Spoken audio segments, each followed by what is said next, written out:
ఇంకా రాజీవ్పాక్ నుంచి ఇంటికి రాగానే పిల్లల్ని రెడీ చేసేసాము.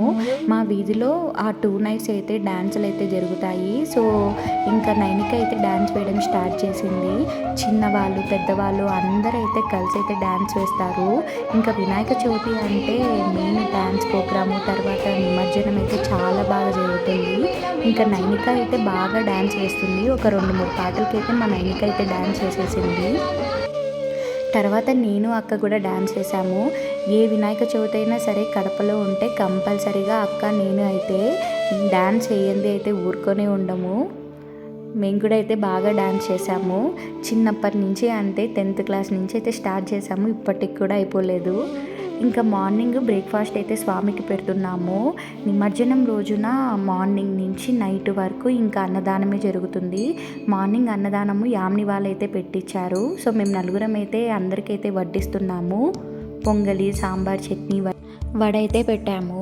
ఇంకా మార్నింగ్ రొటీన్లు అయిపోగానే ఇంకా ఆఫ్టర్నూన్ అండి మెయిన్ కథ అంట ఉట్టి కార్యక్రమము, తర్వాత అన్ని వేలం పాట అయితే జరుగుతుంది. ఇంకా మా తమ్ముడిని కూడా పిలిచేసాము. ఇంకా ఒక పక్క డోల్ వాళ్ళు వచ్చేసారు. అసలు చాలా కోలాహలంగా ఉన్నింది. ఇంకొక పక్క అయితే ఉట్టి అయితే రెడీ చేస్తున్నారు. ఫస్ట్ అయితే మా అక్క అయితే వస్తుంది. లాస్ట్ ఇయర్ మా అక్క కొట్టింది, ఈసారి అయితే కొట్టలేకపోయింది. నెక్స్ట్ నేనైతే వచ్చాను. ఒక్కొక్కరికి 3 టైమ్స్ అయితే ఛాన్స్ ఇచ్చారు. టైం బాగుందో ఏమో ఆ దేవుడి కరుణ వల్ల అయితే ఈసారి అయితే ఉట్టి అయితే నేనే కొట్టేశాను.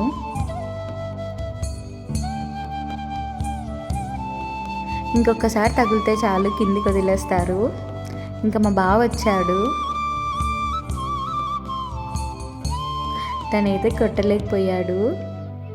ముఖం పైన నీళ్ళు వేస్తే ఎలా కొడతారు చెప్పండి. ఇంకా మా విష్ణు అయితే గట్టిగా ప్రయత్నించాడు. జస్ట్ మిస్ పైన వరకు అందుకున్నాడు. కావాల్సింగా నీళ్ళు వేసి కొట్టకుండా చేస్తారు.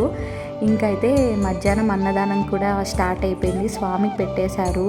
ఇంకా వేలం పాట అయితే జరుగుతుంది. అమ్మ కలసం చెంబు అయితే వేలం పాటలు అయితే గెలుచుకునింది. నెక్స్ట్ వీడియోలో ఏం జరిగిందో అయితే చూపిస్తాను.